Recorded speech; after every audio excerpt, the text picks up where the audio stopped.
యెహోవా మీకు తోడే ఉండను గాక. దేవుని నామానికి మహిమ కలుగును గాక. దేవుని యొక్క కృపగల నామంలో మరి మొదటి నెల ఆఖరి దినం ఈ యొక్క సంవత్సరం దేవుని యొక్క కృపగల నామంలో మనం క్షేమం కలిగి నెమ్మది కలిగి జీవించడానికి ఈ నెలంతా మనం ప్రార్థన చేసుకున్నాం. దాని ఉపవాస ప్రార్థనలు గత 21 దినాలు. ఎందుకు ప్రార్థనతో సంవత్సరం ఆరంభిస్తున్నాను అని అంటే, ఈ సంవత్సరం ముందు ఏం జరుగుతుందో మనకు తెలియదు, మన ముందు ఏమున్నదో మనకు తెలియదు. అది శ్రమే కావచ్చు, సంతోషమే కావచ్చు, దుఃఖమే కావచ్చు, వ్యాధే కావచ్చు, మరణమే కావచ్చు, మరి ఏదైనా కావచ్చు. దాన్ని ఎదుర్కోవడానికి మనకి ఏం కావాలన్నమాట? సంసిద్ధత కావాలి. శ్రమ నుండి తప్పించే దేవుడు, మరణం నుండి తప్పించే దేవుడు, కష్టం నుండి తప్పించే దేవుడు, మనం కనుగొన్న దేవుడు గొప్ప దేవుడు. యేసు ప్రభుతోనే ఉన్నారు శిష్యులు నావలో. కానీ యేసు ప్రభు వారితో ఉన్న వారికి వచ్చిన విపత్తును బట్టి చాలా భయపడిపోయారు. అది సహజం, మనమే సరే.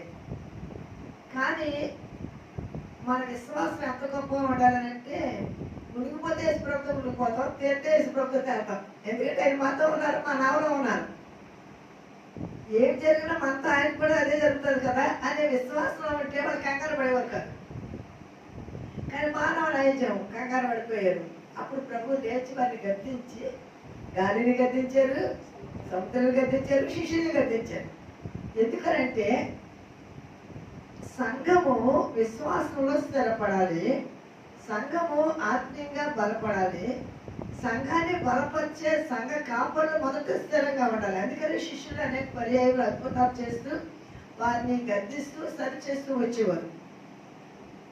ఆది సంఘములో కూడా కొన్ని సమస్యలు తలెత్తినప్పుడు వారు ఎలాగూ సంఘాన్ని లీడ్ చేయడానికి ఏమి ఉపయోగించుకున్నారు? ప్రత్యేకంగా ఈ 6వ అధ్యాయంలో ఆ యొక్క 4వ వచనం, మేము ఇప్పుడు ప్రతి దాని మీద ఆ యొక్క మాటను నేను ప్రింట్ చేస్తూ ఉంటాను. వాక్య పరిచర్య ఎందును, ప్రార్థన ఎందును మేము ఎడతెగక ఎందును. కేవలం వాక్యం పెట్టుకుని అలా చేయకపోతే అబద్ధకురాలు అయిపోతాను. కస్తరావు గారు ఎప్పుడు ప్రార్థన అంటూ ఉంటుంది. 24 గంటలు ఉపవాస ప్రార్థన అంటుంది. సంవత్సరం పొడుగు నుంచి సాయంకాలం వరకు, సంవత్సరం ఎండింగ్ వరకు ఇవే ప్రార్థన అంటారు అని చాలా మంది నన్ను ఒకవేళ శ్రద్ధగా అనవచ్చు, అవహేళనగా అనవచ్చు, పోలే మంచి మనసుతో అనవచ్చు. ఎందుకు అని అంటే, ఈ వాక్యంలో ఉన్నది అది అనుసరించాలి, అలా నడుచుకోవాలనే ఆశతోటే ఆ వాక్యాన్ని నేను క్యాలెండర్ మీద కానివ్వండి, మన బ్యానర్స్ మీద కానివ్వండి, మన పాఠ పుస్తకాల మీద కానివ్వండి, మన కార్డ్స్ మీద కానివ్వండి, ఏ సమాచారం తెలియజేసినా దాని మీద ఈ వాక్యాన్ని ప్రింట్ చేయడం అనేది జరుగుతూ ఉంటుంది. ఎందుకంటే నిజముగా ప్రార్థన ఎందును, వాక్య పరిచర్య ఎందును ఎడతెగక జనవరి మొదలుకొని డిసెంబర్ వరకు, అంటే డిసెంబర్ పండగ కనుక ఆ పండగ రోజుల్లో కూడా ఖచ్చితంగా ఉపవాస ప్రార్థనలు పెట్టి తిన్నా కదా అనేసి అంటారని డిసెంబర్ నెల మాత్రం ఉపవాసాలు పెట్టేస్తాను. నవంబర్ నెల 21 తారీఖు 21 రోజు చేసి ఆ ఉపవాస ప్రార్థన ముగించి డిసెంబర్ కానించి దేవుని స్తుతిస్తూ క్రిస్మస్ ఆరాధనలో పండుగలు చేసుకోవడం అనేది మనకు వాడుక కొన్ని సంవత్సరాల నుంచి. ఈ దినాన్ని మీతో నేను పంచుకోవాలనుకునే వాక్య భాగం కూడా ఇదే.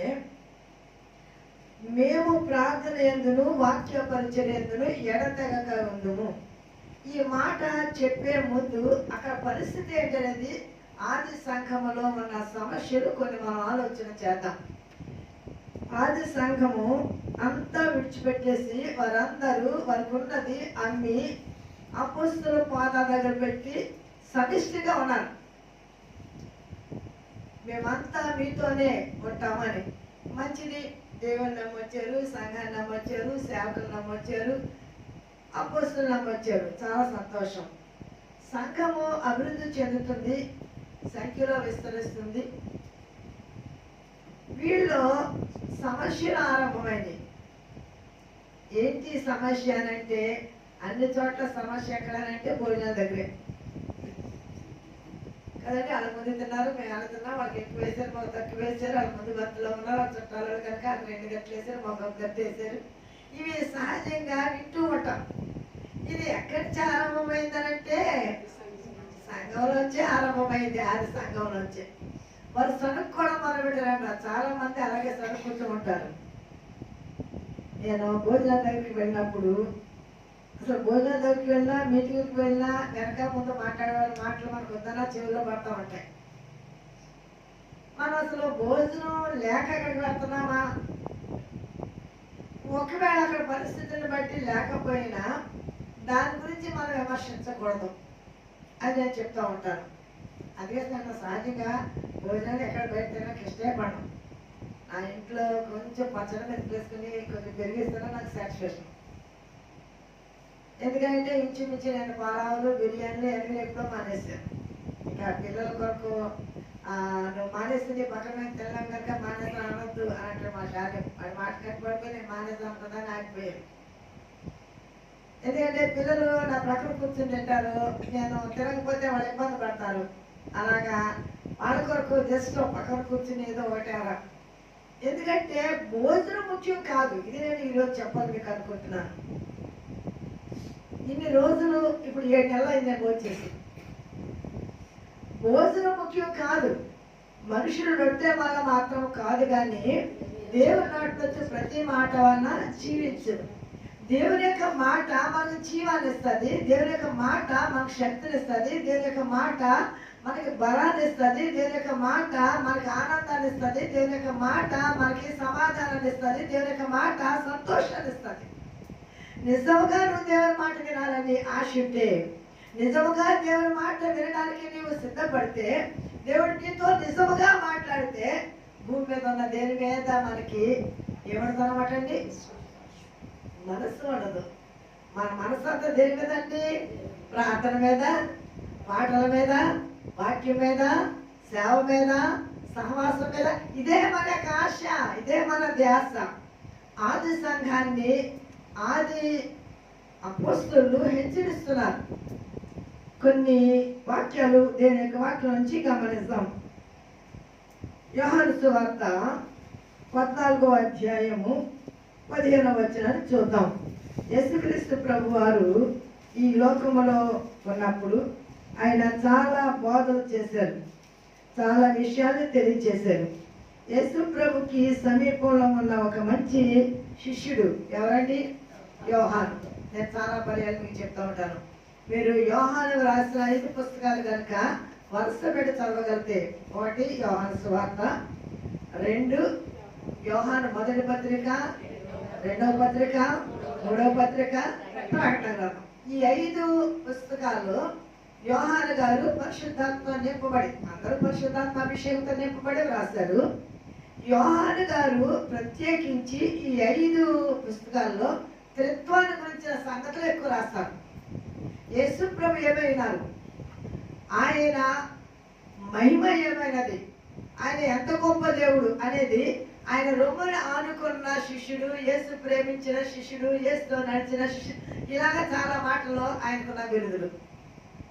అందుకనే యేసుని తన ప్రేమించిన ప్రేమను బట్టి, యేసు తనను ప్రేమించిన ప్రేమను బట్టి ఎవరికి చూపించిన సంగతులు, ఎవరికి చెప్పని సంగతులు యోహానికి చెప్పారు, యోహానికి చూపించారు.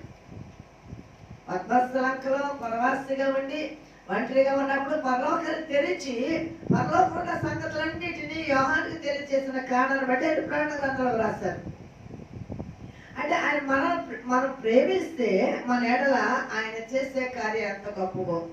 ఈ 14వ అధ్యాయంలో ప్రభు పరలోకం గురించిన మాటలు, నేను మరలా వస్తాను, నేను మిమ్మల్ని తీసుకువెళ్తాను, మీ కొరకు నివాసాలను సిద్ధపరచడానికి ప్రారంభిస్తారు. ఈ అధ్యాయాన్ని ప్రారంభంలోను చూద్దాం. యోహాను సువార్త 14వ అధ్యాయము. దేవుని యొక్క నామములో ప్రేమించుట అనేది ఏంటి అనేది యోహాను సువార్తలో మనం ప్రేమను గురించిన సంగతులు చూస్తూ ఉంటాం. 15వ వచనం, 14:15. మీరు నన్ను ప్రేమించిన నా ఆజ్ఞలను గైకొందురు. చాలండి. మీరు నన్ను ప్రేమించిన ఎడల నా ఆజ్ఞలను గైకొందురు. యేసుప్రభుని మాకు చాలా ఇష్టం అండి. మేము యేసుప్రభుని చాలా ప్రేమిస్తున్నాం అని చెప్తాం. ఎందుకంటే ఎక్కడ అందరికి ఇష్టమే. కానీ ఆయన ఆజ్ఞలను పాటించకపోతే నువ్వు ఆయన ప్రేమిస్తున్నావు చెప్పడం అబద్ధం. అది వాక్యం చెప్పేసి వచ్చాం. నువ్వు క్రీస్తుని ప్రేమిస్తే ఆయన ఆజ్ఞలను గైకోవాలి. గైకోవడం అంటే ఏంటండి? అనుసరించి నడుచుకో. ఈ 1 కొరింథీ పత్రిక 13వ అధ్యాయమంతా ఒక ప్రేమ లేఖ. యేసు ప్రభు వారు నీ ప్రేమించేవారు ఎలా ఉండాలనేది పౌలు గారు చాలా క్లియర్గా చాలా లోతుగా రాస్తాడు ఆ యొక్క అధ్యాయాన్ని. ఆ ప్రేమ ఈ లోక సంబంధమైన ధనధాన్యాలే కానీ, ఈ లోక సంబంధమైన భక్తే కానీ, లేకపోతే మనుషులకు కనబడే భక్తే కానీ, మనుషులు గొప్ప కోసం ఇచ్చే కానుకలే కానీ, ఇవన్నీ ప్రేమ లేకపోతే అవన్నీ వ్యర్థము వ్యర్థము వ్యర్థం. కృపావరాలు వ్యర్థమే అంటాడు, భాషలు మాట్లాడినా వ్యర్థమే అంటాడు, వాళ్ళకి ఎంత విశ్వాసం అన్నా వ్యర్థమే అంటాడు. దేని ముందు? ప్రేమ ముందు. నువ్వు ప్రేమ లేకుండా నువ్వెన్ని కలుగునా అదంతా వ్యర్థమే. ప్రేమ అనేది చాలా, అసలు యేసుక్రీస్తు ప్రభు వచ్చిందే ఏం చెప్పకండి, ప్రేమను చూపించారు, ప్రేమను బోధించారు. అందుకనే మీరు నన్ను ప్రేమిస్తే నా ఆజ్ఞలు గైకోవాలి. నా ఆజ్ఞలు గైకున్నవాడు నన్ను ప్రేమించినవాడు. నన్ను ప్రేమించిన వాడే నా ఆజ్ఞలు గైకుంటాడు.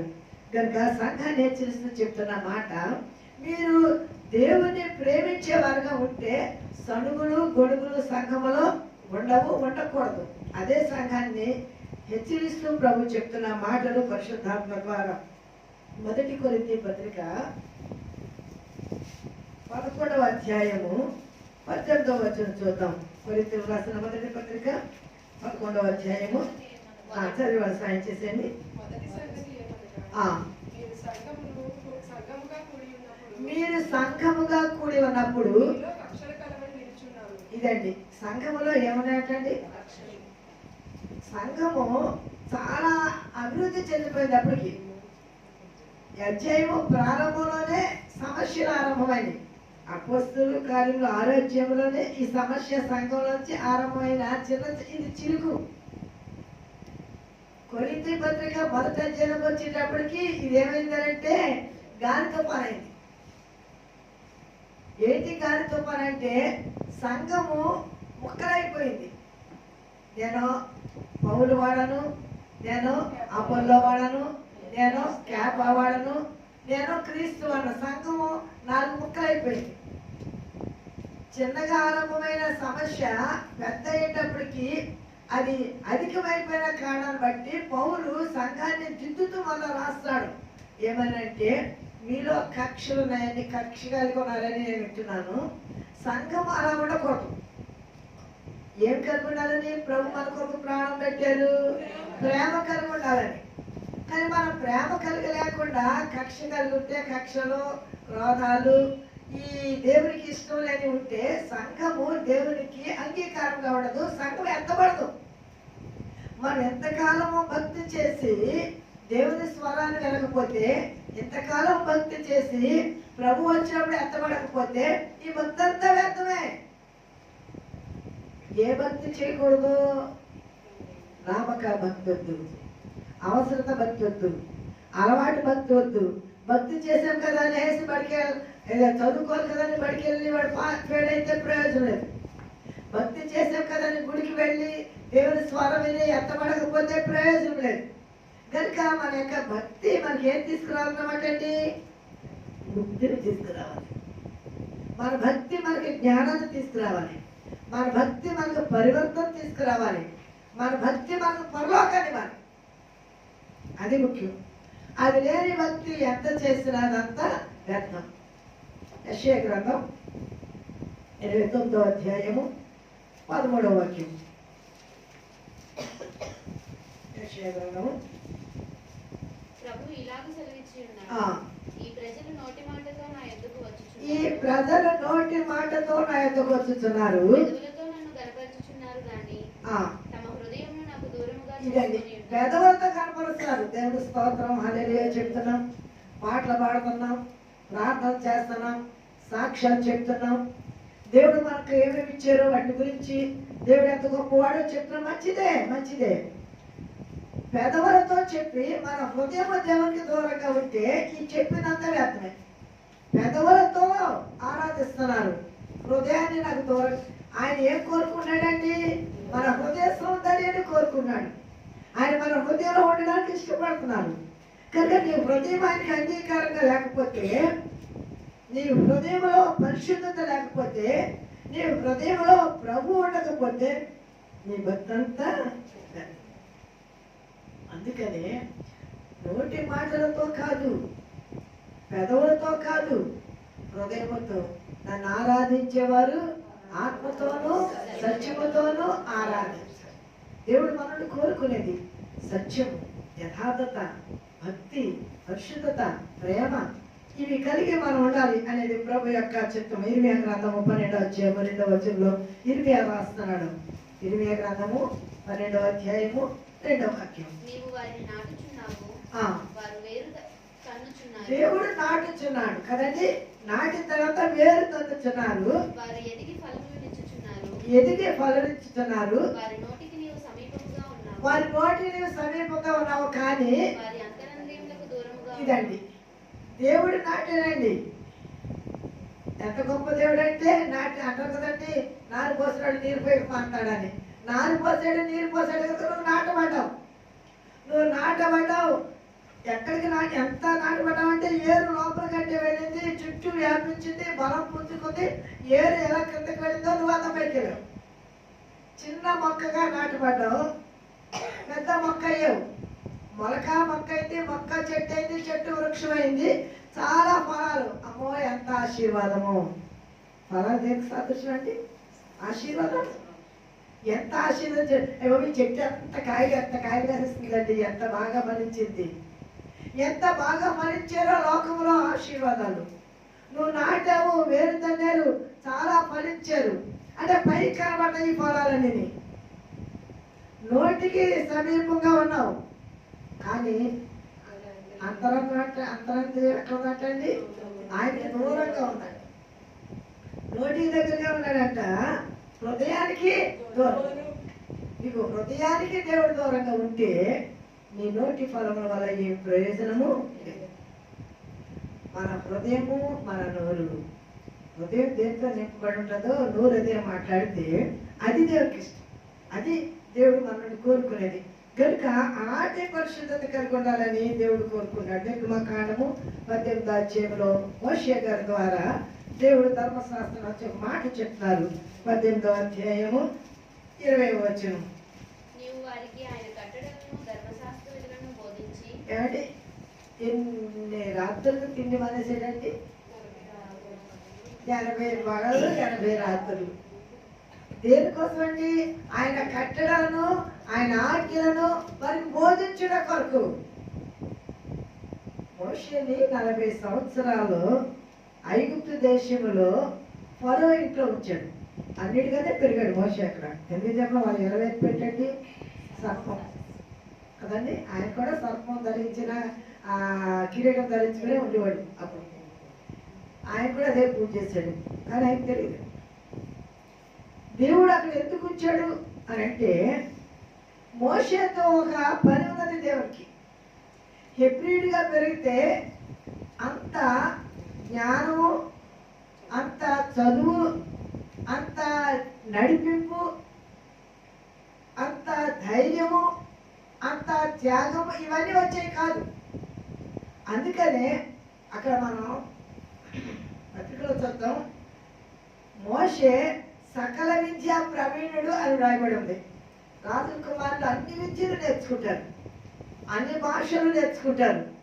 వారికి ధైర్యం ఉంటుంది. ఎందుకంటే రాజ్యాన్ని పాలన చేయాలి, ప్రజలను నడిపించాలి. కనుక ఇవన్నీ ఆయన కావాలి. కనుక 40 సంవత్సరాలు ఐగుప్తులో ఫరో ఇంట్లో పెంచాడు. ఏది నోటి దగ్గరగా అంటే ఈ భాషలు కానీ ఇవన్నీ దీనికి సంబంధించి శరీర సంబంధం సకల విద్యలు ఇవన్నీ. తర్వాత ఆయన తీసుకుని ఆయన మిథ్యార్థ దేశానికి పంపించి ఇత్రో అని ఆయన ఇంటి దగ్గర 40 సంవత్సరాలు ఇచ్చారు. అక్కడ ఆయన కూతురు శ్రీపోరాన్ని చేసుకుని 40 సంవత్సరాలు ఎలాంటి ట్రైనింగ్ ఇచ్చాడనంటే ఆయన యొక్క గొర్రెలను నేర్పే ట్రైనింగ్. ఏ స్థితి నుంచి అండి? రాజా కుమారుడిగా పెరిగిన స్థితి నుంచి పాలేతాం అక్కడికి వెళ్ళి అతని యొక్క గొర్రెలు మేపడం అని అంటే ఆ స్థితిలో ఎన్ని పాఠాలు నేర్చుకున్నాడు మోషే అని అంటే, అజ్ఞానిగా పెరిగాడు 40 సంవత్సరాలు. అజ్ఞాత వాసంలో ఉండిపోయాడు. కన్న వారికి, పెంచిన వారికి, పుట్టిన వారికి అందరికీ దూరం అయిపోయాడు. అక్కడికి తీసుకెళ్ళి ఆయన ట్రైనింగ్ ఇచ్చాడు. ఇంతమంది నడిపించడానికి కావాల్సిన జ్ఞానము, సహనము, ఓర్పు ఇవన్నీ మోషేకి అవసరమని. అప్పుడు మోషే అనుకున్నాడు, అసలు నన్ను ఎందుకు హెబ్రీలో పుట్టించాడు? అక్కడే ఉంటే ఆ దగ్గర నాకు వదిలిపోయేది, కానీ అక్కడ తీసుకెళ్ళి నన్ను ఫరో ఇంట్లో పెంచాడు. అక్కడ ఉంచకుండా మనం ఈ విద్యార్థి దేశానికి వచ్చి ఇతని దగ్గర ఈ గొర్రెలు మేపుకునే స్థితి. ఆ హోరేము బండ మీద కూర్చుని ఆలోచన చేస్తున్నప్పుడు దేవుడు ప్రత్యక్షమై ఆ పొదలో ఆయన యొక్క ప్రత్యక్షతను చూచినప్పుడు మండుతుంది కానీ కారలేదు. ఈ విత్తేంటి అని అనుకుని దగ్గరికి వెళ్ళాడు. వెళితే అప్పుడు దేవుడు మాట్లాడుతున్నాడు, నేను ఎందుకు పుట్టించానో, ఎందుకు పెంచానో, ఎందుకు ఇక్కడ తీసుకొచ్చానో తెలుసా మోషే? నువ్వు నాకు కావాలి. నేను నిన్ను వాడుకోవడం కొరకే నేను నిన్ను పిలిచాను, నిన్ను ఈ స్థలంలో ఉంచాను కనుక ఇప్పుడు నేను నిన్ను ఐగుప్తు పంపుతున్నాను. ఆ స్టోరీ అంతా నాకు తెలుసు. ముందేమి ఇష్టపడలా. అజ్ఞానిగా పెరిగాడు. అజ్ఞాతవాసంలో 40 సంవత్సరాలు విజ్ఞానాన్ని ఇచ్చాడు. ఎప్పుడు దేవుడు దర్శించారు? ఇప్పుడు ఆయన శరీరానికి, మనసుకు, ఆత్మకి దగ్గర ఎందుకు దగ్గర అయిపోయింటే, నేను వెళ్ళనంటున్నాడు. నోటి మంది మాట్లాడిన ధర్మశాస్త్రం చేతి వాళ్ళు అడిగితే చెప్పలేను అని అంటే, ఎందుకు భయపడుతున్నావు మోషే? నీ చేతిని నీ రెడ్డి మీద పెట్టుకుని తీయన్నాడు. తీస్తే ఇది నిత్యమైందిగా కనబడింది. మరలా పెట్టుకుని మరలా తీయంటాడు. ఇది మరలా అయిపోయింది. ఇప్పుడు నేను నీలోకి వచ్చేసాను. నీకు శక్తి ఇచ్చేవాడు నేనే, ప్రభావం ఇచ్చేవాడు నేనే. నువ్వు భయపడద్దు. అయినా నేను వెళ్ళను. నువ్వు దేనికి భయపడుతున్నావు నాకు తెలుసు. నీ చేతిలో కింద పడి కర్ర పాము అయింది. కర్రనే పాము చేయగలను. మనం దాన్ని పాము పట్టుకో. పాము కర్ర అయింది, కర్ర పాము అయింది. కర్ర పాము అయింది, తోక పట్టుకోవడంతోనే మళ్ళా కర్ర అయింది. అంటే నేను కర్రనే పాముగా చేయగలను, పాముని కర్రగా చేయగలను. దాన్ని సృష్టించిన వాడు నేను. నువ్వు దానికి భయపడద్దు. నేను నీకు తోడైనాను. నా ప్రజల యొక్క మొర నేను విన్నాను, వారి శ్రమ నేను చూచాను. ఇప్పుడు నీకు విజ్ఞానాన్ని ఏమి చేయండి ఫ్రెండ్? విజ్ఞానం. ఆ విజ్ఞానం తోటి దేవుని దగ్గర 40 పగళ్ళు 40 రాత్రులు తాను పరిపూర్ణ జ్ఞానవంతుడిగా, పరిశుద్ధుడిగా, ప్రతిష్ఠించుకున్నవాడిగా దేవుని యొక్క మాటలు వింటూ, దేవుని స్వరాన్ని వింటూ, దేవుడు చెప్పిన మాటలన్నిటినీ తను ఇన్ని మాటలన్నీ మనసులో ఉంచుకున్నాడు. వాటన్నిటిని తీసుకొచ్చి ఎవరు బోధించమన్నాడంటే ఇప్పుడు అన్నమాట. నీవు వారికి, ప్రభు చెప్తారన్నమాట మోషేకి, నీవు వారికి ఆయన కట్టడలను, ధర్మశాస్త్ర విధులను బోధించి వారు నడవవలసిన త్రోవను, వారు చేయవలసిన కార్యములను వారికి తెలుపవాలని. ఇది మోషేకి చెప్పవలసింది. ఈ ధర్మశాస్త్రాన్ని వారికి నువ్వు బోధించాలి. వారు ఏం చేయాలో చెప్పాలి, వారు ఎలా నడుచుకోవాలో చెప్పాలి. ఇక్కడ సంఘం కూడా అదే చెప్తే, మేము భోజనాలు వండి పెట్టడానికి ఈ పని చేయడం దేవుడు మమ్మల్ని పిలవాల. మీకు సంఘములో నమ్మకంగా ఉన్న వాళ్ళు కొంతమందిని ఏర్పాటు చేయండి. వారిని మేము ఆశీర్వదించి వారి మీద చేతి నుంచి ప్రార్థన చేస్తాం. వారు మీకు ఎక్కడ అన్యాయం జరగకుండా అందరికీ దేవుని ప్రేమను పంచడానికి వారు మీకు సహకారులుగా ఉంటారు అని చెప్తూ సంఘాన్ని బలపరుస్తూ వారు చెప్తున్నారు. వాటిలో అపోస్తలులు చెప్తున్నమాట,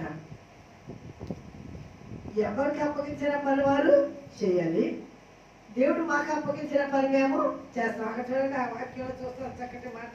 ఏం మాట్లాడతారంటే వాళ్ళు 2వ వచనం, అప్పుడు 12 అపోస్తలులు తమ యొద్దకు శిష్యుల సమూహమును పిలిచి, మేము దేవుని యొక్క వాక్యము బోధించుట మాని ఆహారం పంచిపెట్టుట యుక్తము కాదు. కాబట్టి సహోదరులారా, ఆత్మతోనూ జ్ఞానముతోనూ నిండుకొని మంచి పేరు పొందిన 7 మనుషులను మీలో ఏర్పరచుకోండి. మేము వారిని ఈ పనికి నియమితము. అయితే మేము ప్రార్థన యందును వాక్య పరిచర్యను ఎడతెగక ఇందుమని చెప్పిరి. అయితే మేము మా పని ఏంటంటే ప్రార్థన చేయడము ఎడతెగక. ఇప్పుడు మనదాకా అయిపోయింది ప్రార్థనలో, మళ్ళీ ఇప్పుడు ప్రార్థనలో మరి రేపు శనివారం నుంచి 7 స్త్రీలు 7 శనివారాలు ఉపవాస ప్రార్థనలు, తర్వాత అది అయ్యేటప్పటికి 2 ప్రార్థనలు. ఇంకా ఎప్పుడు ప్రార్థనలండి మీకు అని అంటారు కొంతమంది. ఎడతెగక దేవుడు మాకు చెప్పిన మాట, ప్రార్థన ఎందును వాక్య పరిచర్య ఎందును ఎడతెగక. ఇది కట్ అవ్వకూడదు.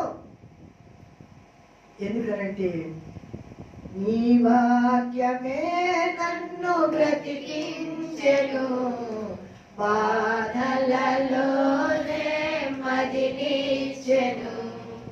ఇప్పుడు మనకి నెమ్మదించలేదండి, వాక్యమేనండి. వాక్యం ద్వారా దేవుడు మాట్లాడినప్పుడు ఎంత ఆదరణ. దేవుని స్వరం వినావా? దేవుని స్వరం వినాలని ఆశ నీకున్నదా? దేవుడు నీతో మాట్లాడాలనేసి నువ్వు ఒకవేళ ఆశపడితే ఏం చేయాలి? ఏం చేస్తే ఆయన నీతో మాట్లాడతారు? మనం దాన్ని చెప్పుకున్నాము, మన హృదయము శుద్ధిగా ఉండాలి. మొదట మన హృదయం నిండగా ప్రభు ఉండాలి. మన హృదయంలో వాక్యం ఉండాలి. వాక్యమే ఆయనే వాక్యం. అందుకనే వాక్య పరిచర్య అందును. నాకు వాక్యం అంటే చాలా ఇష్టం. ఎందుకంటే చాలామంది అంతకుముందు దేవుడు 83 వచ్చారు, స్వస్థవరం, ప్రవచనవరం, దెయ్యాలు కొట్టేవారు. చాలా పరిచయం చేశాను ఆ కృపావరాలతోటి. కానీ చాలామంది వస్తారు వెళ్తారు, కాబట్టి పేరు డబ్బులు తీసుకుంటే పోడు అని దేవుడు ఎవరైనా జీవితం తీసుకోవద్దని అప్పుడే చెప్పారు. నువ్వు ఉచితంగా పొందావు, ఉచితంగా పొందు. ఆ ఉచితమైన పరిచర్యే ఈ రోజు వరకు దేవుని యొక్క మహాకృప చెప్పున ఎప్పుడు ఆశించలేదు, అడగడం అనేది అసలే లేదు. ఎందుకనంటే ఆయన ముందుగానే చెప్పారు,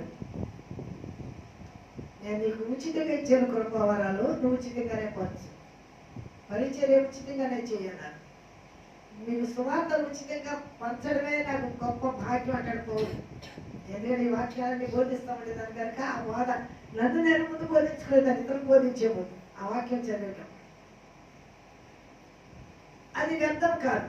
నేను నా పిల్లలందరూ చెప్తాను, నా ద్వారా బలపడ్డ పిల్లలు, నా ద్వారా ఆత్మీయంగా పరిశుద్ధాత్మ అభిషేకం పొందుకుని సేవలో బలపడ్డ పిల్లలకి మనుషుల వైపు మీద చూడద్దు, మనుషులు ఇచ్చేదాని వరకు ఆశపడద్దు. ఎందుకంటే మనం ఆశపడ్డామనుకోండి, 100 చివడు 50 ఎత్తాడు, కానీ అసలు ఎవడు ఆశగా పడ్డాయి.